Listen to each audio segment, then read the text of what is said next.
আপনাকে বলতে চাই হযরতে আদম আলাইহিস সালামের কয়টি সন্তান সন্ততি আর নবী কোন সন্তান থেকে এসেছেন আপনি জানেন? হযরতে আদম নবী যখনই সন্তান জন্ম দিতেন তিনার স্ত্রী গর্ভ থেকে জুড়া জুড়া সন্তান আসতো। জুড়ে বলেন কি আসতো? জামা জুড়া ছেলে আছে আপনাদের গ্রামে আছে না? জামা জুড়া সন্তান জন্ম দিত আদম নবীর। যখনই সন্তান সন্ততি জন্ম হতো জামা জোড়া আসতো। তো জামা জোড়াতে একটা ছেলে একটা মেয়ে, একটা ছেলে একটা মেয়ে, প্রতিটি জোড়াতে একটা ছেলে একটা মেয়ে, একটি ছেলে একটা মেয়ে জামা জোড়া আসতো। জানেন কত জোড়া আদম নবীর সন্তান হয়েছে?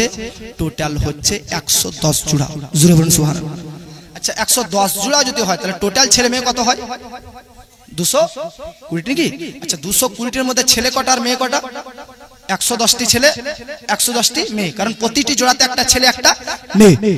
ও মিল্লাত ইসলামিয়া বিবাহ জায়েজ কিভাবে ছিল? এখন তো মেয়ের অভাব আছে ভাই, জামাইয়ের অভাব নাই, মেয়ের অভাব নাই, কত মেয়ে আছে কত জামাই বসে আছে, বিবাহ হয়নি। কিন্তু আদম নবীর যুগে তো আর পৃথিবীর অন্যান্য প্রান্তে অন্যান্য ডিস্ট্রিক্ট এলাকা শহরের ছেলে মেয়ে কেউ নাই, কারণ ওনারই সন্তান সন্ততি 110 জোড়া আর কেউ নেই। এই জন্য ওনাদের ভাই বোনে বিবাহ জায়েজ ছিল। তবুও তার একটা নিয়ম বিধান ছিল কি, প্রথম জোড়াতে প্রতিটি জোড়াতে জোড়াতে যে ছেলে মেয়ে আসতো ওদের বিবাহ হারাম ছিল। প্রতিটি জোড়ার একটা ছেলে আর পরবর্তী জোড়ার মেয়ে, আর পরবর্তী জোড়ার ছেলে পূর্ববর্তী জোড়ার মেয়ের সঙ্গে বিবাহ হতো। জোড়ের পরবর্তী জোড়ের এরকম করে কনভার্ট করে বিয়ে হতো। আদম নবীর 110 জোড়া ছেলে মেয়ে সবার বিয়ে হয়ে গেল। আপনি জানেন পৃথিবীর মধ্যে আদম নবী লাস্ট সন্তান জন্ম দিলেন সিঙ্গেল পিস, ওনলি ওয়ান, এক পিস দিলেন। তিনার নাম হচ্ছে শীস। তিনি আদম নবীর পর দ্বিতীয় নবী। জোরে বলুন সুবহানাল্লাহ। তিনি একাই আসলেন সিঙ্গেল পিস, হযরতে শীস আলাইহিস সালাম। দেখলেন এর আগে জবারি হযরতে হাওয়া আলাইহিস সালাম গর্ভবতী হলেন, তবারি মুআজ্জাজ সামাইনে কেরাম জুড়া জুড়া, কিন্তু লাস্ট বার তিনি যখন বাচ্চা জন্ম দিলেন তখন এক সিঙ্গল পিস একটাই, তিনার নাম হযরতে শীস। শীস শব্দের অর্থ হচ্ছে বদলা। আপনারা শুনেছেন কাবিল হাবিলকে হত্যা করেছিল, তাই না? ভালো ভাই বড় ভাইকে হত্যা করেছিল। আল্লাহ পাক আদম নবীকে বলল, আদম নবী তোমার একটা ভালো সন্তান ইন্তেকাল করলো, এর বদলাতে একটা আমি ছেলে সিঙ্গেল পিস দিচ্ছি, তারই নাম শীস। শীস শব্দের অর্থ বদলা। জোরে বলুন সুবহানাল্লাহ। বাবাজি মিল্লাত ইসলামিয়া। আচ্ছা ব্রাদার, আপনাদের মাইন্ডে একটা কথা খাটান তো ব্রাদার, পৃথিবীর মধ্যে তে ব্রাদার 110 জোড়া সন্তান সন্ততি দুনিয়ার মধ্যে আসলেন। 110 জোড়া সন্তান সন্ততি, 110টি মেয়ে, 110টি ছেলের সঙ্গে বিবাহ হয়ে গেল, বাস ক্লিয়ার হয়ে গেল, বাস ফিনিশ হয়ে গেল। কিন্তু বেরাদার সিঙ্গেল পিস শীস আলাইহিস সালাম জামিনের মধ্যে আসলেন। উনার জন্য মেয়ে কতি পাবে নাকি? উনার জন্য মেয়ে কি হবে? দুনিয়াতে তো আর কোনো জায়গায় মেয়ে নাই ভাই। আদম নবীর এক পিস, উনার পর তো না কোনো মেয়ে জন্ম নিয়েছিল নাকি? তাহলে উনার শীস আলাইহিস সালাম একাই এসেছে, উনার সঙ্গে কোনো মেয়ে আসেননি, আর উনার পরেও কোনো মেয়ে আসেনি। উনার বিয়ে কোথায় হলো শুনেন। দালাইলুন নবুওয়াত কিতাবের মধ্যে লিখতেছে হযরতে আদম নবী পৃথিবীর মধ্যে 1000 বছর জীবন যাপন করলেন। ইন্তেকালের পূর্ব মুহূর্তে তার সকল সন্তান সন্ততিদেরকে কাছে ডেকে বলতেছে, বেটা গো, সন্তান গো, আমার ইন্তেকালের সময় চলে এসেছে, অতএব আমার একটা ইচ্ছা আছে। প্রতিটি ব্যক্তি দেখবেন জজরা, সুপ্রিম কোর্ট হোক, কোন কোর্ট হোক, হাইকোর্ট হোক, যে কোনো কোর্টে কোনো অপরাধীকে ফাঁসি যদি দেওয়া হয়, মারার শাস্তি যদি দেওয়া হয়, তাহলে দেখবেন লাস্ট ইচ্ছাটা একটা জিজ্ঞেস করে নেওয়া হয় নাকি, তোমার জীবনের শেষ ইচ্ছা কি? হযরত আদম নবী বলতেছে আমার জীবনের শেষ ইচ্ছা হচ্ছে এটাই, আমি জান্নাতে ছিলাম অনেক অনেক দিন, এই পৃথিবীর তুলনায় অর্ধেক বছর। জুবন সুবহানাল্লাহ। অর্ধেক বছর মানে 1 বছর অর্ধেক নয়, পৃথিবী যতন থেকে আছে অর্ধেক করলে যত বছর হয় তত বছর জান্নাতে আদম নবী ছিলেন। হযরত আদম নবী বলতেছে জান্নাতের ফল টল খেয়েছি তো একটু ইচ্ছা করতেছে, ইন্তেকালের পূর্বেও একটু ফল খেতে চাই। বলেন আপনার বাপ যদি বলে জান্নাতের ফল খেতে চাই, দুনিয়াতে জান্নাতের ফল খুঁজে পাবেন ভাই? জোরে বলে। যদি বলে চাঁদ এনে দাও, কখনো কখনো ছেলেমেয়েরা বলে না मोहब्बत पड़ी तुम्हारे लिए चांद भी ला सकता हूँ, सूरज भी ला सकता हूँ, क्या चाहिए तुम्हें? अरे बेटा सूरज चांद तो दूर की बात, एक सही मानव में एक सोना का गहना नहीं बना पाते हो तुम, आज चांद ला के दोगे अपनी रोजा को? মুআজ্জাজ, এজন্য আপনাদেরকে বলতে চাই এরকম অবাস্তব নামুমকিন চিজ কখনো কারো কাছে চাইবেন না। না যেটা অসম্ভব, অবাস্তব, যেটা সম্ভব নয়। তবে সম্ভব নবীদের ক্ষেত্রে আর নবীদের সন্তানদের ক্ষেত্রে। সম্ভব কিনা? বাবাজি মিল্লাত ইসলামিয়া হযরতে আদম নবী তিনার 220টি ছেলে মেয়ে, তিনারা একদিকে, আর একটা ছেলে যিনি সিঙ্গেল পিস এসেছেন শীস আলাইহিস সালাম, তিনি একদিকে। তিনার সন্তানদেরকে আল্লাহ পাক নবী হযরতে আদম নবী বলতেছে নিয়ে আসো নিয়ে আসো নিয়ে আসো, সন্তানদেরকে নিয়ে আসো আমার জন্য জান্নাতি ফল নিয়ে আসো।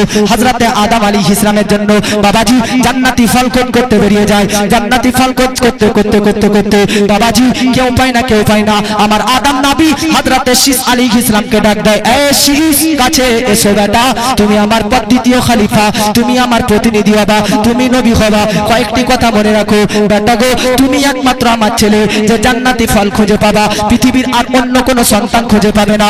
বাবাজি শীস আলাইহিস সালামকে বলতে থাকে যাও যাও যাও অমুক পাহাড় পর্বতে চলে যাও, যে দোয়া করতে থাকো, দেখো ফল চলে আসবে।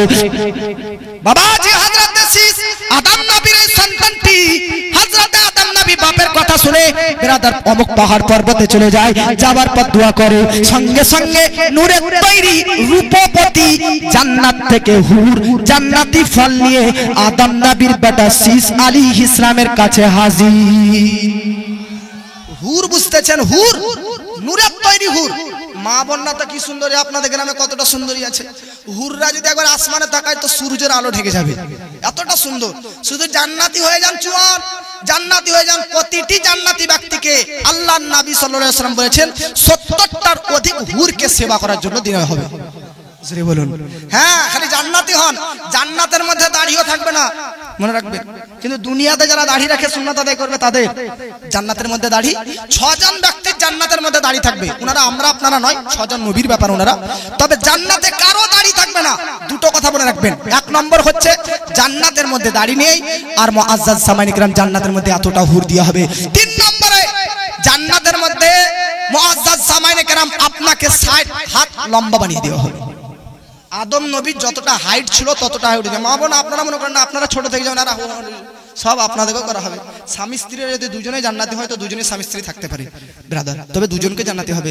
একজন পাপের কাজে একজন জান্নাতের কাজে যাবে তো হবে, দুজনকে জান্নাতি হতে হবে। কিছু কিছু ছেলে তার স্ত্রীকে বিশাল মা ফাতেমাতে জাহরার মতন বানাতে চায়, নামাজ পড়, রোজা রাখ, সব কর, আর নিজে গিয়ে তাস জুয়া মদ মাতলামি।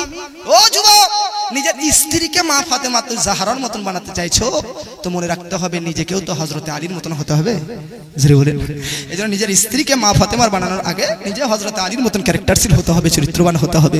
জান্নাতের মধ্যে কয়েকটি গুণ শুনেন। 1 নম্বর দাড়ি থাকবে না, 2 নম্বর এতটা হুর আপনাকে দেয়া হবে, 3 নম্বর 60 হাত কি হবে আদম নবীর হাইটের তুলনায় বাড়িয়ে দেওয়া হবে।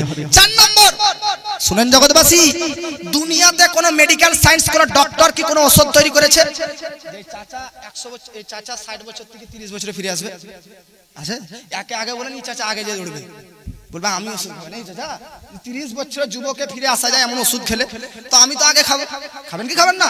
যুবক কাল তো খুব ইন্টারেস্টিং এর কাজ, মোটর সাইকেল বাইক নিয়ে ঘুরে ফেরার খালি কাজ, বাড়িতে কোনো ব্যাপারই নয়, কাজকর্ম না করা কোনো ব্যাপারই নাই, বাপ মার টাকাই খেতে পেয়েছে কোনো ব্যাপার নাই।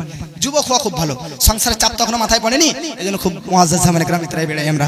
তো মুআজ্জাজ সামাইন ইকরাম পৃথিবীর মধ্যে কোনো সায়েন্টিস্ট, কোনো ডক্টর, কোনো বৈজ্ঞানিক বিজ্ঞানরা কোনো ওষুধ তৈরি করেনি যে ওষুধে মানুষের বয়স কমাতে পারে।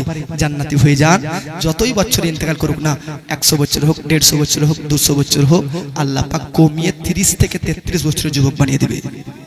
এজন্য আল্লাহ নবী বলেছে আল হাসানু ওয়াল হুসাইনু সাইয়্যিদা শাবাবি আহলিল জান্নাত। হাসান হোসেন জান্নাতি যুবকদের সর্দার। তো বয়োজ্যেষ্ঠরা বলবে না যে হুজুর যুবকদের সর্দার আমাদের নয়, তো বয়োজ্যেষ্ঠ বাপ তোকে তো বয়োজ্যেষ্ঠই রাখবে না, তোমাকে তো আপনাকে যুবকই তো আল্লাহ বানিয়ে দিবে। জোরে বলুন। জান্নাতের পুরো জান্নাতি ব্যক্তিদের লিডার 6 জন হবে। কতজন জোরে বলেন? কখনো কখনো নবী বলেছেন আমি লিডার হব, কখনো কখনো, তো মোট সব হাদিস থেকে এগুলো বলতেছি 6 জন লিডার হবে। কতজন? আপনাদেরকে 3টা শোনাবো না, 5টা শোনাবো না, 6টা শোনাবো বলেন? 6টা হবে না, 3টা শুনেন। একজনের নাম হযরতে আলী, দ্বিতীয় নাম হচ্ছে আমার আপনার নবী, আর 3 নম্বরে হচ্ছে আমিরে হামজা। জোরে বলুন সুবহানাল্লাহ। আর 2টা তো শিখে নিলেন ভাই হাসান হোসেন, তাহলে 5টা হয়ে গেল না? তাহলে আরেকটা ছাড়লাম, পরে বলবো। বাবাজি মিল্লাত ইসলামিয়া আর লাস্ট কথা শুনেন, জান্নাতের মধ্যে কোরআন শরীফ পাঠ করার সুযোগ পাবেন কি পাবেন না? এ মামুন, প্রতি রোজা মাসে কোরআন শরীফ পড়ে টাকা রেখে দেন নাকি? আর তো বোধহয় ঘুরিয়ে দেখেন না যে কোরআন শরীফ একমাত্র কেউ মরলেই কোরআন শরীফ পার করে। মা বোন একটা মশলা শুনে নেন, কেউ যদি মারা যায় তো আমাদের গ্রামে হয়, আপনাদের গ্রামে হলে বলবেন, তার মৃত ব্যক্তির পাশে 10-12 জন মেয়েরা মিলে কোরআন শরীফ পড়ে কি পড়ে না, সুর করে তাল করে পুরো বাড়িটা গম গম গম গম করতে থাকে না, জায়েজ নেই। মনে রাখবেন মা বোনরা, কেন সাবালিকা মহিলাদের জন্য তো এরকমই বেগানা পুরুষের সম্মুখে বেগানা পুরুষের কান পর্যন্ত আওয়াজ যাবে, এরকম কোরআন শরীফের আয়াত পাঠ করাও জায়েজ নেই। তো ঝগড়ার টাইমে গালি দেওয়া তো আরোই হারাম হবে নাকি? কোরআন শরীফ পাঠ করা, নাট পাঠ করা সাবালিকা মহিলার জন্য এই স্টেজে এসে পড়া জায়েজ হবে? যদি এসেছে বা করে এটা আপনাদের বিষয়, কিন্তু মশলা যেটা জানতে হবে ভাই নাকি? তো মনে রাখবেন মুআজ্জাজ, মৃত্যু বাড়িতে পুরুষ আর মহিলা দুটোই, আপনি মনে করবেন হুজুর মহিলারা 10 জন মিলে কোরআন শরীফ উচ্চ কণ্ঠে পড়ছে, জায়েজ নেই। পুরুষদের জন্য জায়েজ নেই। তবে যদি ছাত্ররা একসঙ্গে পড়ে তো ওদের জন্য জায়েজ নেই, ওদের ব্যাপারটা আলাদা। কিন্তু কেন? কারণ একই কণ্ঠে উচ্চ কণ্ঠে যখন কোরআন শরীফ পড়বেন তো এই কোরআনের আপনার আওয়াজ আর আওয়াজ টকরা টকরি করবে, যেটা কোরআনের তাওহীন বেয়াদবি, এজন্য নিষিদ্ধ আছে। মা বোনদের জন্য তো উচ্চ কণ্ঠে জায়েজই নেই, আর পুরুষদের জন্য নিষিদ্ধ আছে যে আপনারাও 10-12 জন 2-3 জন যদি কোরআন শরীফ পড়ে তো উচ্চ কণ্ঠে নয়, এতটা সুরে পড়বেন যতটা আপনার আওয়াজ মুখে এসে আপনার কান পর্যন্ত যায়। আর মা বোন আপনাদেরকে বলি, যাবেন মৃত ব্যক্তির বাড়িতে পড়তে যাবেন, খবরদার জোরে জোরে পট করে কোথা আর ছাদকে গাবাবেন না, বাড়িকে গাবাবেন না। হ্যাঁ হ্যাঁ, মা বোনদের কোরআন শরীফ পড়া ভালো কাজ, তো কান্না না করে আজকে লোহি মুছে না মুছে কোরআন শরীফ পড়তেছেন, এটা ভালো কাজ। তবে নিম্ন স্বরে রুমের ভিতরে পর্দার আড়ালে পড়বেন। কথা বুঝতে পেরেছেন? আমি বলতেছিলাম কি, মা বোন কোরআন শরীফ পাঠ করবেন। আজকে আমরা কোরআন শরীফ পাঠ করি না, কিন্তু কোরআন শরীফ পাঠ করবেন, অত্যন্ত বরকত। কোরআন পাঠ করলে কত বরকত, টাইম অল্প, আপনাদেরকে অনেক কথা বলতে চাই আমি। মনে রাখবেন, দুনিয়াতে কোরআন শরীফ পাঠ করার সুযোগ পাবেন, জান্নাতের মধ্যে কোরআন শরীফ পাঠ করার সুযোগ না বলতে না উত্তর দেবো, পাবেন পাবেন। 114টা কোরআনের মধ্যে সূরা আছে, জান্নাতের মধ্যে 2টো সূরা শুধু পাঠ করার সুযোগ পাবে। আপনারা সূরা দুটো শুনতে চান যে কোন সূরা দুটো হুজুর শোনার সুযোগ পাবো? একটা বলে দিচ্ছি, আরেকটা পরে বলবো নাকি? না দুটো বলবো? দুটোই? বাহ, একবার হাত উঠিয়ে বলুন সুবহানাল্লাহ। একটি সূরা হচ্ছে সূরা ইয়াসিন, আর একটি সূরা হচ্ছে সূরা তাহা। সূরা তাহা, সূরা ইয়াসিন, এই দুইটি সূরা জান্নাতের মধ্যে কখনো কখনো শোনানো হবে, পাঠ করার সুযোগ দেওয়া হবে। বাকি পুরো কোরআন আল্লাহ পাক তুলে নেবেন। জোরে বলেন। তবু আমলের ক্ষেত্রে কোরআন শরীফ পাঠ করা এই দুটো সূরা সুযোগ দেবে না। মধুর সুর, একটা ভালো লাগবে। মানুষ জান্নাতি যারা হবে তাদের কোরআন শরীফ আওয়াজ শোনারও ইচ্ছা করবে মাঝে মধ্যে। আপনি তো জান্নাতে যাবেন, বলবেন আল্লাহ এটা চাই, ফট করে আপনার সামনে চলে আসবে খাবার। তো কখনো কখনো কোরআন শরীফ শোনারও মনে হবে, তখন কোরআন শরীফ শোনার জন্য বা পড়ার জন্য পাঠ করার সুযোগ এই দুইটি সূরা, একটি সূরা ইয়াসিন আর একটি সূরা তাহা পাঠ করার সুযোগ দেওয়া হবে। জোরে বলেন। বাবাজি মিল্লাত ইসলামিয়া, এবার আপনি মাইন্ডা নুন কোথায়, যেখানে আমি বক্তব্য ছেড়ে ওই দিক চলে এসেছিলাম, হযরতে শীস আলাইহিস সালাম বেরাদার পাহাড়ের উপরে যায়, দোয়া করে আল্লাহ আব্বার জন্য জান্নাত থেকে ফল প্রেরণ করে। জান্নাত থেকে ফল আসলেন, আসার পর কে নিয়ে আসলেন? জান্নাতি হুর। নূরের তৈরি না মাটির তৈরি? নূরের তৈরি না মাটির? আগুনের তৈরি না নূরের তৈরি? পানির তৈরি না নূরের তৈরি? নূরের জিনিস কি সুন্দর হবে না অসুন্দর? সুন্দর হবে না অসুন্দর? রূপবতী হবে কি হবে না? গুণবতী হবে কি হবে না? বাবাজি শীস আলাইহিস সালাম বেরাদার ওই হুর রূপবতী বেরাদার সঙ্গে করে নিয়ে বাপের কাছে চলে যায়। হযরতে আদম আলাইহিস সালামের কাছে যাবার পর আদম নবীকে বলতে চাইলেন জান্নাতি ফল। আদম নবী দেখার সঙ্গে সঙ্গে বলতেছে, বাস্তবিক তো এই হচ্ছে জান্নাতি ফল, যেটা আমি জান্নাতে পান করতাম। কে নিয়ে এসেছে এবার শুনেন, জান্নাতি ফল কে নিয়ে এসেছে? হযরতে শীস বলতেছে, বেটা বলতেছে, আব্বা গো, জান্নাত থেকে একজন হুর রূপবতী তিনার হাত দ্বারাতে আল্লাহ পাক পৃথিবীর মধ্যে পাঠিয়েছে। বাবাজি হযরতে আদম নবীর ছেলে শীস, তিনার পর আর কোন অন্য মেয়ে জন্ম নেয়নি যে তার সঙ্গে বিয়ে হবে, অন্য কোন রাষ্ট্রেও মেয়ে নেই যে বিয়ে হবে। তাই আদম নবী একটাই ছেলে, ওই ছেলেটার সঙ্গে ওই নূরের তৈরি হুরের সঙ্গে দুনিয়ার মধ্যে বিয়ে পড়িয়ে দিলে। मोहब्बते बोले दिल वाले तैबा में आका मुझको भी एक बार, कैसा है वो शहर मदीना दिखला दो सरे का। गजल पढ़ले टाका दिছে গো, বক্তব্য দিলে দেন না, বদলে দাও। আমাকে লাগছে গজলই বেশি পড়তে হবে, লাভ দামান নাকি? अब मोहब्बत बन सुबहानाल्लाह। हुजूर আসবেন কিছুক্ষণের মধ্যে, আর আপনাদেরকে কিছুক্ষণ ওয়াজ শোনাবো, তারপর বক্তব্য ইতি করব। मोहब्बत बन सुबहानाल्लाह। के दिल वाले तैबा में आका मुझको भी एक बार, कैसा है वो शहर मदीना, शहर मदीना, कैसा है वो शहर मदीना দেখলা দো সরকার আল্লাহর নবী নূরের ছবি নবীদের সরদার ও গো নবী শহরে মদিনা দেখিয়ে দাও একবার জোরে বলেন ও গো নবী শহরে মদিনা ও গো নবী শহরে মদিনা দেখিয়ে দাও একবার আল্লাহর নবী নূরের ছবি নবীদের সরদার ও গো নবী শহরে মদিনা দেখলা তো सरकार इसी ने सुनाया उसी ने बताया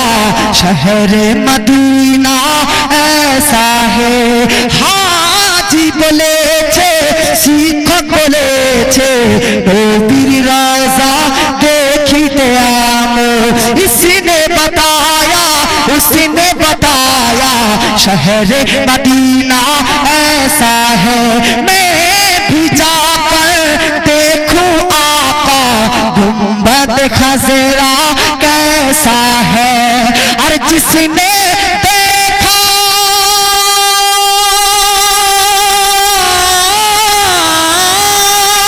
जिसने देखा उसने बताया जिसने देखा उसने बताया और जिसने देखा उसने बताया खुलते बरी के जैसा है जिसने देखा उसने बताया खुलते बरी के जैसा है जिस दर पे है लोग लिमा का लगता है बाजार जिस दर पे है लोग लिमा का लगता है बाजार शहर मदीना दिखला दो एक बार कैसा है वो शहर मदीना दिखला दो एक बार জোরে বলেন একটা ছন্দ শুনেন আর একটু বক্তব্য নেই আর একটা ছন্দ শুনে তা কত হুজুর আসবে বাবাজি আপনাদেরকে আমি শুরুতেই বলেছিলাম দুটো সূরা নাকি একটা সূরা ইখলাস একটা সূরা আল কাউসার নাকি ও মুসলমান আমি বলেছিলাম সূরা ইখলাসটা কার শত্রুর বিপক্ষে নাজিল করেছিল আল্লাহ নিজের শত্রু নাকি আর সূরা আল কাউসারটা নাজিল করেছে নবীর কাদের বিরুদ্ধে বন্ধুদের না শত্রুদের জোরে বলেন শত্রুদের বিরুদ্ধে কি এমন শত্রুরা করেছিল যে নবী কে আল্লাহ নবী সাল্লাল্লাহু আলাইহি ওয়াসাল্লাম মুআজ্জাজ জামানে কেরাম নবীর পক্ষ থেকে জবাব দিলেন এ ভাই যুবক গজল শুনে কান পেতি সুবহানাল্লাহ আর বক্তব্য শুনে এদিক ওদিক কোন শুনতে হবে শুন আমার আপনার নবীজির বিষয়ে যদি কেউ কটূক্তি করত আরবের মধ্যে তো উত্তর দুনিয়া নয় আল্লাহ তাআলা জবাব দিত জোরে বলেন ইমাম সাহেবকে যদি কেউ গালি দেয় তো কে কে চুপচাপ থাকবেন হাত তোলেন তো বাহ কেউ চুপচাপ থাকবেন না সবাই জবাব দিবেন নাকি ইমামের বিরুদ্ধে বিপক্ষে কেউ অ্যাকশন নিলে সভাপতি সেক্রেটারি তো বসবে না মুক্তাদিরা আর খাস করে পাঁচ ওয়াক্তের মুসল্লি নয় বৎসরিক মুসল্লিরা আগে দৌড়ে দিবে কারা ইমাম সাহেবকে মেরে হাগো নাকি নামাজ পড়ে না কিছু কিছু ব্যক্তি আছে কিন্তু ইমামের প্রতি ভক্তি ভালোবাসা রাখে মহব্বত করে প্রেম প্রীতি করে কিন্তু বেশিরভাগ দেখা যাবে যারা পাঁচ ওয়াক্তের নামাজ পড়ে তারা আবার দেখে ইমাম সাহেবের গিলা গালি করে নাকি কিন্তু খারাপ নেবেন না পাঁচ ওয়াক্তের মুসল্লি মুআজ্জাজ জামানে কেরাম সব সময় সঙ্গে উঠা বসা করে নাকি এইজন্য বোধহয় তার জন্য গিল্লা গিলিজ করে কিন্তু যারা যুবক ছেলেরা হয়তো বা অনেকে নামাজ পড়তে আসতে পারে না তো এইজন্য ইমামের ব্যাপারে সবসময় ভালো মন্দই পর্যন্ত এইজন্য ভালো মন্দ বলে বেড়ায় নাকি বাবাজি আমি আপনাকে বলতে চাই ইমামের বিরুদ্ধে বিপক্ষে কেউ কথা বললে উত্তর দিবে সভাপতি সেক্রেটারি সভাপতির নাম কি বললো নুরুল সাহেব নাকি মঙ্গল সাহেব কি নাম মুকুল কই চাচা স্টেজের সভাপতি না মসজিদে বাহ মসজিদে ভালো কাজল সভাপতি কাজল সে কই কাজল চোখের নাকি আছে কোথায় তো বলবে হুজুরের সামনে আসবো না ও দেখি না আপনারা আল্লাহ ওয়ালাদের নামে নাম আসে না কার নামে কিছু মনে করবে না মুকুল শেখ এটাও নাম খুব সুন্দর মুকুল আমের মুকুল নাকি বাবাজি নাম রাখবেন এবার থেকে আল্লাহ ওয়ালাদেরকে স্মরণ করে বুঝলেন বাবাজি মিল্লাতে ইসলামিয়া আমার আপনার নবী তা বলতেছিলাম একটু হাসবেন আবার কথা শুনবেন তাহলে মাইন্ডে কথাগুলো ঢুকবে মাঝে মধ্যে হেসি খুলে কথা শুনবেন তো মাইন্ডে বেশি কথা ঢুকে সুদ দিয়ে যদি একবার পাকা বলে যায় কি এদিক ওদিক ওদিক করে তাহলে শুনতে পাবেন না। তাহলে না ইমামের বিরুদ্ধে কথা বললে আপনারা অ্যাকশন নেবেন তো? যুবক ইমামের বিপক্ষে কেউ কথা বললে অ্যাকশন নিবে, কিন্তু আমার নবীর ব্যাপারে কেউ কথা বললে অ্যাকশন নেওয়ালা কে? মহান আল্লাহ তাবারক ওয়া তাআলা। আমার নবীকে আরবের ব্যক্তিরা বলতেছে পাগল, মাজনুন, মেন্টাল, মস্তিষ্কর বিকৃতিহীন, জ্ঞান বুদ্ধি নেই, বুদ্ধি মোটা। আল্লাহ তাআলা উত্তর দিয়েছেন কোরআনের আয়াতের মধ্যে সূরা আল কলামের মধ্যে, নুন ওয়াল কলম ওয়া মা ইয়াসতুরুন মা আনতা বিনিয়ামাতি রাব্বিকা মা আনতা বিনিয়ামাতি রাব্বিকা বিমাজনুন। নবী আল্লাহ পাক কোরআনের মধ্যে বলতেছে নুন ওয়াল কলম ওয়া মা ইয়াসতুরুন, আমি কলমের শপথ করে বলতেছি। আচ্ছা বলেন তো, কোন বস্তুকে সত্য প্রকাশ করার জন্য আপনারা আল্লাহর কসম খান কি খান না? মা বাপ, চাচা চাচি, গার্লফ্রেন্ড বয়ফ্রেন্ড, বউ, এগুলার কসম খান না? বউয়ের কসম বলতেছি, বউয়ের যদি কসম খান কিছু হবেও না। আপনারা মনে করেন না যে আপনার কসম খেলে কিছু হবে, কিচ্ছু হবে না, জায়েজ নেই। আল্লাহ ব্যতীত কারো কসম নামে খাবেন না, চাহে মা হোক বাপ হোক, কিচ্ছুর নামে না। কুরআনের শপথ খেতে পারেন, যেটা আল্লাহরই কালাম, আল্লাহর একটা সিফাত। তবে আল্লাহ, আল্লাহর সিফাত এগুলো ব্যতীত এই গাছের শপথ, বাড়ির শপথ, ব্যবসার শপথ, বাণিজ্যের শপথ, এগুলো খাবেন না ভাই। মা বোন এগুলো বেশি করে। আল্লাহর কিরা, চুলহার কিরা, হাঁড়ির কিরা, কি আল্লাহর কিরা, আল্লাহর শপথ করবেন। তবে মনে রাখতে হবে আল্লাহর শপথ করলেন যদি তিনটি, আচ্ছা টেন্স কয়টি আছে?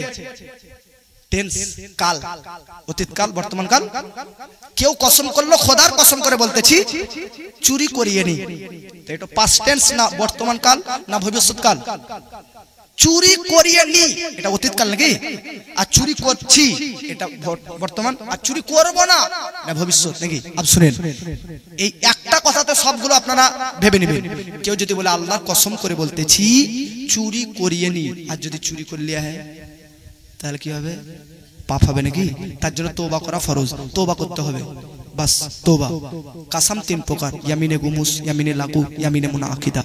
আর কেউ যদি বলে আল্লাহর কসম করে বলতেছি, আমি দেখলাম গো স্টেজের মধ্যে এখনো প্রধান বক্তা সাহেব উঠেনি, আর বাই চান্স উঠে গেছে ভাই, উনি গিয়ে বলতেছে, একে বলে ভুল কসম। আপনার মাইন্ড ঠিক বলতেছে, কখনো কখনো হয় না দেখলাম ওই মানুষটাকে আল্লাহর কসম দেখলাম, কিন্তু হাকিকাতে কিন্তু দেখেননি নাকি? কখনো কখনো এটা ভুলেন যায়, এটাতে কোনো বিষয় না, এটা গুনাহও হবে না, তওবা করতে হবে না। তবে এগুলো থেকে বঞ্চিত থাকবেন। তাহলে অতীতকালকে নিয়ে কেউ যদি বলে করিয়ে নি বলে, যদি বলে যে কসম খোদার বলতেছি, আল্লাহর কসম করে বলতেছি করিয়ে নি, আর যদি করেছে, আর যদি বলছে আল্লাহর কসম করেছি, আর যদি না করেছে তাহলে তার জন্য তওবা করতে হবে। কি করতে হবে? আর যদি বলে আল্লাহর কসম করে বলতেছি জালসা শুনতে যাব, আল্লাহ ফিউচারে আল্লাহর কসম করে বলতেছি অমুক জায়গা যাব, অমুক কিছু দিব, এয়া দেব, এয়া করব, এয়া করব না, যদি করে তওবাও করতে হবে, ফাইনও দিতে হবে। ফিউচার টেন্সের কসম করে যদি আপনি কসমটাকে ভেঙে দেন, কি দিতে হবে? আর বলবেন হুজুর তওবা তো বুঝতে পারলাম, ফাইনটা কি? ফাইন হচ্ছে 10টা মিসকিনকে খাওয়াতে হবে। আচ্ছা রোজা যদি ইচ্ছাকৃত ভেঙে দেয় তাহলে কটা মিসকিনকে খাওয়াতে হবে? তাই না? ফাইন।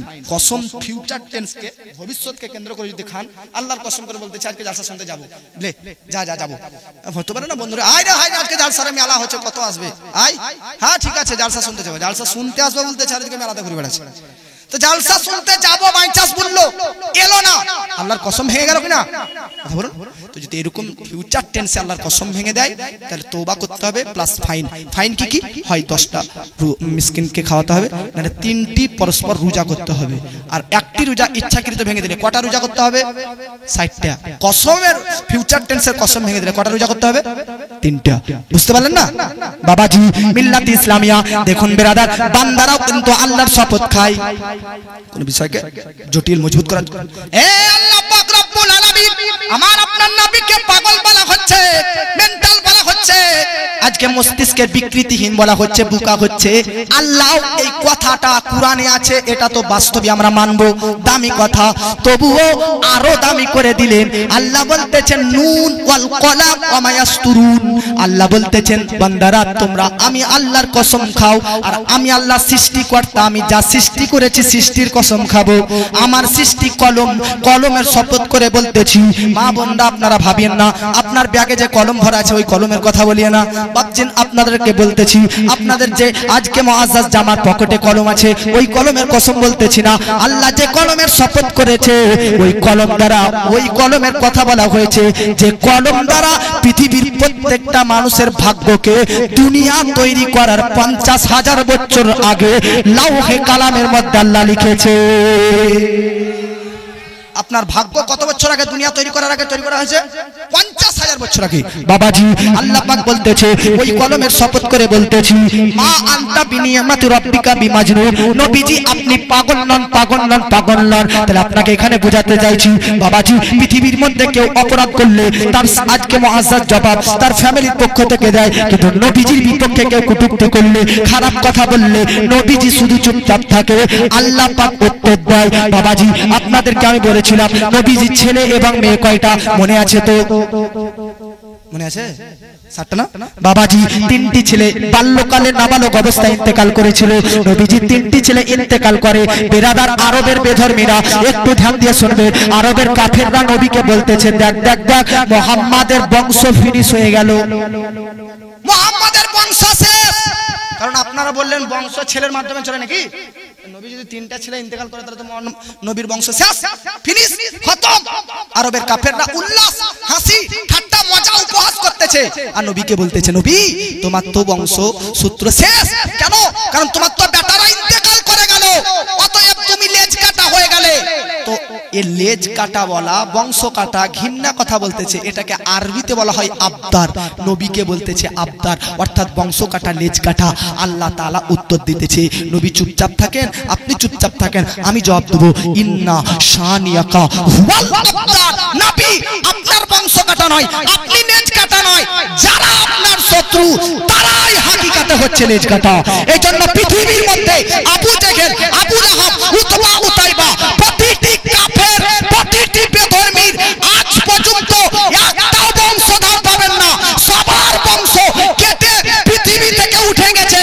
কিন্তু নবীর ছেলে ইন্তেকাল করার পরেও আজ পর্যন্ত 2025-এও যদি দেখেন পৃথিবীর কোনায় কোনাতে নবীর বংশধর পাবেন, ইরাকে যাবেন নবীর বংশধর পাবেন, জাপানে যাবেন নবীর বংশধর পাবেন, আরবে যাবেন নবীর বংশধর পাবেন, মিরান যাবেন সাইয়্যিদ মাসুদ মিয়াকে দেখবেন নবীর বংশধর পেয়ে যাবেন। নারায়ে তাকবীর, নারায়ে রিসালাত, নারায়ে রিসালাত, নারায়ে হায়দারি, নারায়ে গাউস, ফাইজানে কালিমি, ফাইজানে কালিমি, হযরত আল্লামা মাওলানা মুফতি জাহাঙ্গীর আলম রেজভী, হযরত আল্লামা মাওলানা মুফতি জাহাঙ্গীর আলম সাহেব কিবলা, নারায়ে তাকবীর, নারায়ে রিসালাত।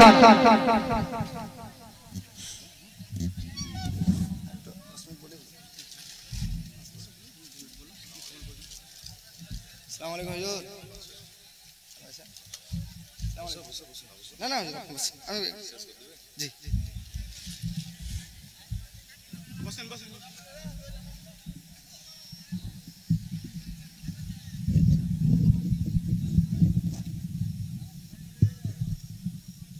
বাবাজি আপনারা দেখতেছেন নুরানি হাক্কানি, পশ্চিম বাংলার ভাইরাল তাবর, একদম ইন্টারন্যাশনাল খ্যাতনামা বক্তা।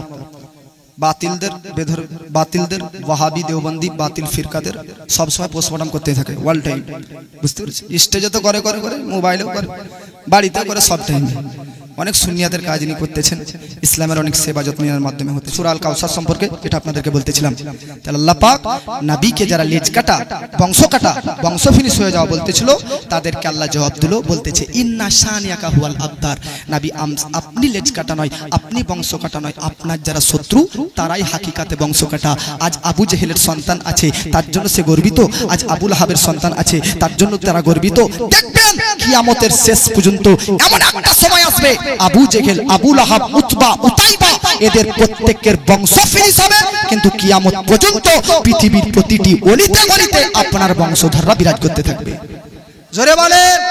এজন্য আল্লাহ পাক বলতেছে, নবী আপনি টেনশন করবেন না, চিন্তা করিয়েন না, ইন্না আতাইনা কাল কাউসার। জোরে বলুন সুবহানাল্লাহ। আচ্ছা কাউসার শব্দের অর্থ কি জানেন? কাউসার, আচ্ছা বলেন তো, স্টেজে অল্প লোক আছে না বেশি লোক আছে না বেশির বেশি লোক আছে? বলেন, স্টেজে অল্প আছে না বেশি আছে? অল্প না? আবি স্টেজের নিচে বেশি আছে না অল্প আছে? अब बोलুন পুরো গ্রাম ফুল হয়ে যাচ্ছে মানুষে, বেশি না বেশির বেশি? বেশির বেশি না? একটা অল্প, তার উপরে বেশি, তার উপর র‍্যাঙ্ক বেশির বেশি। এটা তো বাংলায় শুনলেন, আর আরবিতে আসুন।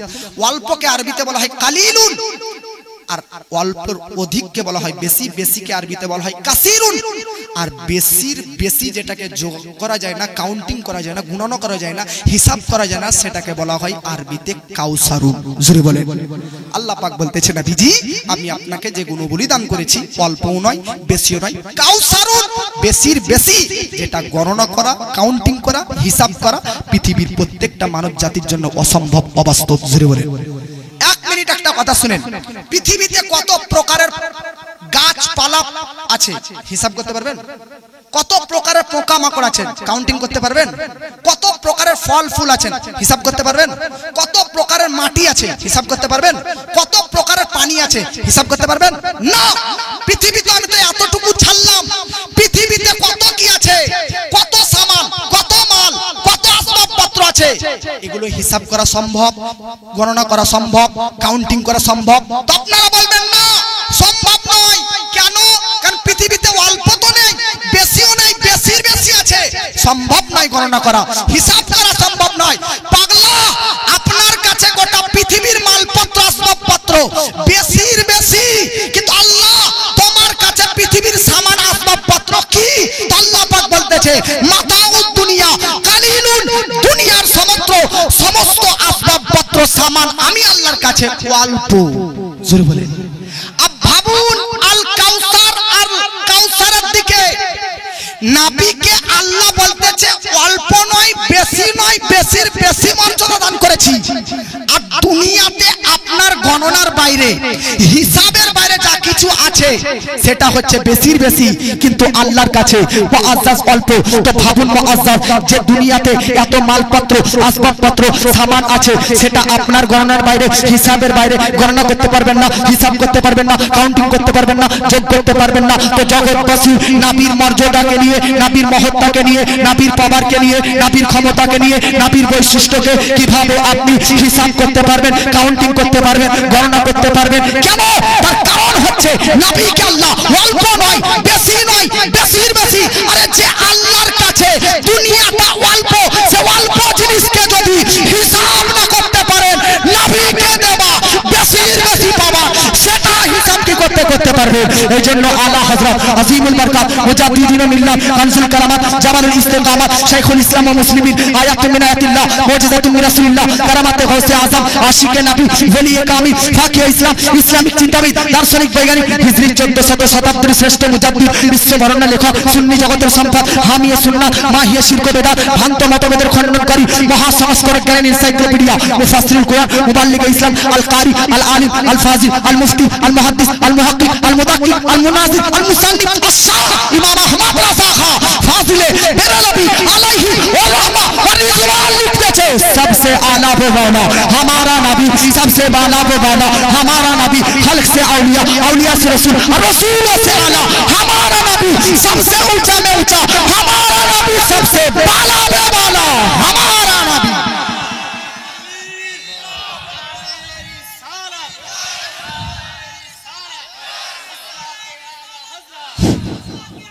শুকরিয়া। আর একটা আপনাদেরকে কথা বলে দিই, তাহলে আপনারা বুঝতে পারবেন না। আল্লাহ যে নবীকে এত কিছু দান করেছেন, যেটা কাউসার। আচ্ছা বলেন তো বাবা, একটা কথা বলেন, দেওয়া কত রকমের হয়? দুই রকমের। এই যে এতক্ষণ ধরে আপনারা কখনো কখনো 20 টাকা 10 টাকা 5 টাকা আমাকে দিলেন গজর পড়ার লাগি, এগুলা কি আমি নামার পর আবার নিয়ে নেবেন? নেবেন ভাই? নেবেন না। এর মানে কি? এই দেওয়ার মানে হচ্ছে পুরোপুরি মালিক করে দেওয়া। আর এখন যদি আপনাকে বলি হুজুর আমার বউর শরীর খুব খারাপ গো, 10 টাকা ধার দেন তো, ওই 10 টাকা ধার নেবো, তারপর যে আপনি তারপরের দিন বলবেন কি বলবেন না যে 10 টাকা দেন হুজুর? বলবেন কি বলবেন না? তাহলে ওই দেওয়ার নাম হচ্ছে ঋণ। ঋণে যেটা নেওয়া হয় সেটা আবার ফেরত দিতে হয়। আর আরেকটা দেওয়াতে পুরোপুরি মালিক করে দেওয়া হয়, ওটাতে আর ফেরত নেওয়া যায় না। সূরা আল কাউসারের মধ্যে আলিফ আইন ত ইয়া নুন তয়না দিয়ে যে দেওয়ার কথা আছে, এই দেওয়ার মানে সবকিছু দিলাম এবং পুরোপুরি মালিক করে দিলাম। আর সূরা আল হিজরের 83 নম্বর আয়াতে ওয়ালাকাদ আতাইনা সাবআ মাসানিয়াল কুরআন, আল্লাহ পাক সূরা আল হিজরের 83 নম্বরে আলিফ তা ইয়া নুন দিয়ে যে আতাইনা ব্যবহার করেছেন নবীর ক্ষেত্রে, সেটা শুধু কুরআন আর সূরা ফাতিহার কথা বলে হয়েছে। জোরে বলে, একটা হচ্ছে আলিফ তা ইয়া নুন দিয়ে আতাইনা যেটা সূরা হিজরে আছে, আর একটা হচ্ছে আলিফ আইন তা ইয়া নুন দিয়ে আতাইনা যেটা সূরা কাউসারে। তো সূরা হিজরের আলিফ তা ইয়া নুন আতাইনা শব্দের অর্থ দিলাম নবী, মালিক নয়, ফেরত নিব বাবা, কিন্তু ইন্না আতাইনা কাল কাউসারে আতাইনা যেটা আছে ওটা যা দিয়েছি সব কিছুর মালিক করে দিয়েছি। হাবিবকে কুরআন দিয়েছি, মালিক করে নি। এই জন্য 1400 বছর পূর্বে যে রকম কুরআন অবতীর্ণ হয়েছে আজ পর্যন্ত ওই রকমই কুরআন পাবেন। কেন? কারণ কুরআনের মালিক তো নবী ছিলেন না। মালিক যে হয় যে জমি, সেই জমিতে যেরকম ভাবে চাষ করতে পারে ওর ইচ্ছা। কুরআনের মালিক তো নবী নয়, এই জন্য আয়াত চেঞ্জ করতে পারেননি, আয়াত পরিবর্তন করতে পারেননি, আয়াত এদিক ওদিক করতে পারেননি। যে রকম ভাবে 1400 বছর পূর্বে আয়াত অবতীর্ণ হয়েছে, শব্দ অবতীর্ণ হয়েছে, সেই রকম ভাবে আজ পর্যন্ত যদি কুরআন খেলেন ওই রকমই পাবেন। কিন্তু আতাইনা সূরা কাউসারে যেটা বলা হয়েছে, কুরআন ছাড়া নবী জান্নাত দিয়েছি কিন্তু মালিক করে দিয়েছি। যাকে ইচ্ছা তাকে আপনি জান্নাতি বানাতে পারেন, শাফাআত দিয়েছি, মালিক করে দিয়েছি। যাকে ইচ্ছা সুপারিশ করে জান্নাতি বানাতে পারেন, লিয়াউল হাম দিয়েছি, মালিক করে দিয়েছি। যাকে ইচ্ছা নিজ পতাকার মধ্যে রাখতে পারেন, হাউজে কাউসার দিয়েছি, মালিক করে দিয়েছি। যাকে ইচ্ছা পানি পান করাতে পারেন। ওগো নবী, আপনাকে আরবের মধ্যে সবচাইতে উত্তম গোত্র দান দিয়ে দিয়েছি, উত্তম নাম দান করেছি, উত্তম সৌন্দর্য দান করেছি। ইয়া রাসূলুল্লাহ, ইয়া হাবিবাল্লাহ, নবীর মর্যাদা এতটা উচ্চ যে পৃথিবীর মধ্যে সব কিছুর মালিক কুরআন ছাড়া, একমাত্র কুরআন ছাড়া সব কিছুর মালিক আমার আপনার নবী। এই বিষয়ে আলা হযরত লিখতেছে, मैं तो मालिक ही कहूंगा वो मालिक के हबीब, मैं तो मालिक ही कहूंगा वो मालिक के हबीब, यानी महबूब और मुहिब में नहीं मेरा तेरा। जब हुजूर এসে গেছেন আর আপনাদের সম্মুখে আমি বক্তব্য আগে বাড়াচ্ছি না, একবার দরুদ শরীফ পাঠ করুন। के सरकार पे जो रंग चढ़ा है, हम आशिक सरकार पे जो रंग चढ़ा है, ये रंग रजा रंग रजा है। कितने लोग आला हजरत का नाम सुने हुए, एक बार हाथ उठाकर बोलिए सुभान अल्लाह। और कितने लोग हुजूर मसरूर मियां का नाम सुने हुए, और एक मर्तबा हाथ उठाकर बोलिए सुभान अल्लाह। माशाअल्लाह, आला हजरत का भी दामन एक हाथ पे थामो और दूसरे हाथ में मसरूर मियां का भी दामन थामो। ऐसा नहीं कि आला हजरत के नाम पर चलो और मसरूर मियां के नाम पर मचलो, नहीं। और ऐसा भी नहीं कि मसरूर मियां के नाम से चलो और आला हजरत के नाम से मचलो, नहीं। आला हजरत के नाम पे भी मचलो और मसरूर मियां का भी नाम से मचलो। इसी के नाम है सुन्निया।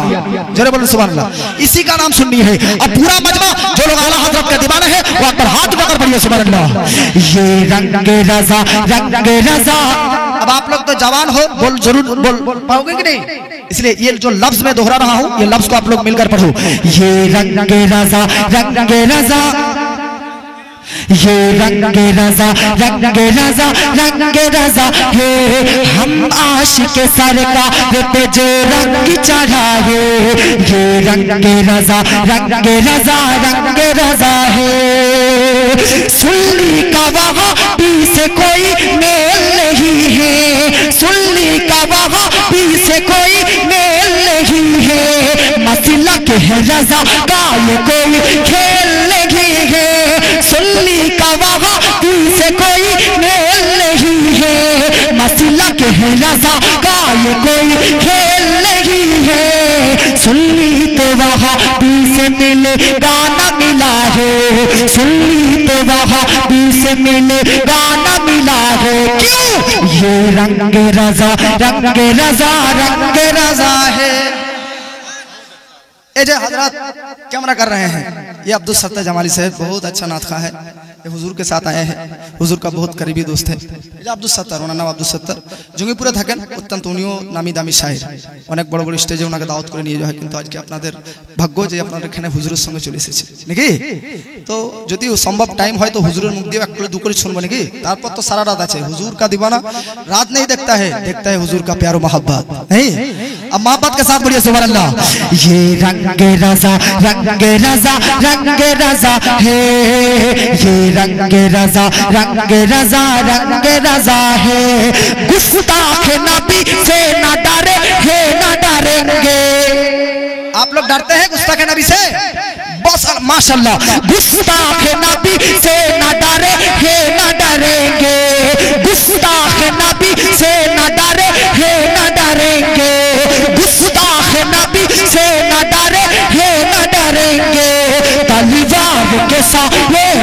हक बात बोलेंगे, गुस्ताख नबी से न डरे है न डरेंगे, तलवार के साये में भी हक बात कहेंगे। ये जो आपके अंदर जज्बा, जो आप लोग गुस्ताख रसूल से नहीं डरते हैं, और तलवार के नीचे भी अगर आपका गर्दन भी हो तब भी आप साच बोलेंगे, ये सिखाया आपको किसने? वो बोल रहा हूं मोहब्बत के साथ, बोले सुभान अल्लाह। गुस्ताख नबी से न डरे है न डरेंगे, तलवार के साये में भी हक बात कहेंगे।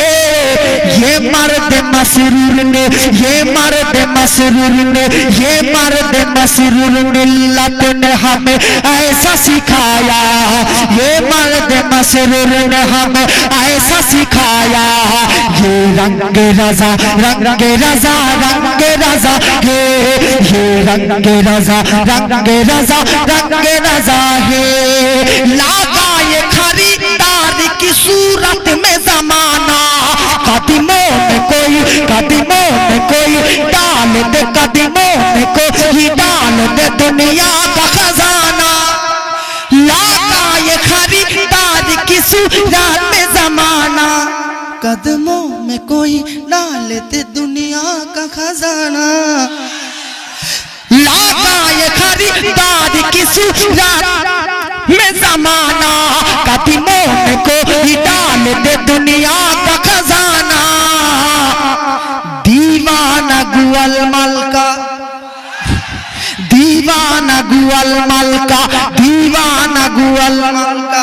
आपका আপনাদের গ্রামে জানা গোয়ালমাল ইশতেহারে দেখলাম হুজুর তে গোয়ালমালের ইমাম, তো ওনার নামের পর গোয়ালমাল লিখবে কি গোলমাল মসজিদের ইমাম।